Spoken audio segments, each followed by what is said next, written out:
let's put our thinking caps on. I assume that you have yours. I've got mine right here. Let's see here.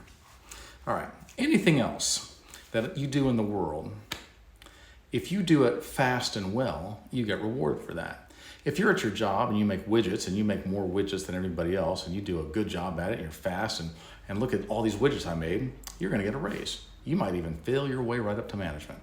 If you're in school and you do the job that you're supposed to do and you study harder and you go faster and you answer all the questions, you're going to get rewarded. You might even be like a teacher's aide or something like that. If you're in college and you do your job faster and better than other people, they're going to be like, you're going to graduate top of your class, which is a good place to be in case you didn't know.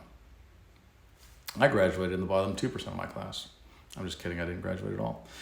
Nevertheless, whenever you're driving, even though we all know better, you're going to get a ticket if you're going over the speed limit. Now, here's the problem with that, in my opinion, okay? The American justice system has no justice in it. We all know this. If you don't, you obviously never dealt with a police officer or any kind of courts or lawyers or judges or anything, because once you have, you'll be like, oh, this is not what I expected it to be. Now look, I want the justice system to be just.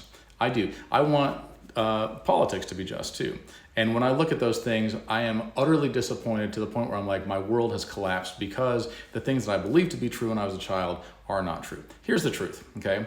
If you commit a crime, and a crime, you know, what we call crime and what actually is a crime are two very different things. If you break the law, even unintentionally, then the only way they're going to regulate that is by pulling you over. They're not going to come to your house. They almost never come to your house. In fact, I've only known about 2 or 3 people who the cops came to their house, even when they did bad crimes, okay? Usually they just like randomly catch you in a routine traffic stop. You're like, stop routinely stopping us, right? Like, we don't want that. We just want to go on about our business. We're just trying to get somewhere. And they know where they're setting up speed traps, right? Like, they go, you're going to be in traffic up to here. You know why? Because the road was poorly designed there and because too many people live here. But here's where they break free because there's an extra lane. And as soon as they have a minute to like ramp up their speed, I'll be there with a radar gun to make sure you get a ticket. And you're like, it's very frustrating to me. When I drive somewhere, I'm like, I don't want to be regulated. I just want you to kind of leave me alone. Now look, statistically speaking, and they will teach you this in driver's ed and in defensive driving, which I've had to take both of those because of my history. They will tell you straight up, statistically speaking, slow drivers cause more accidents than fast drivers.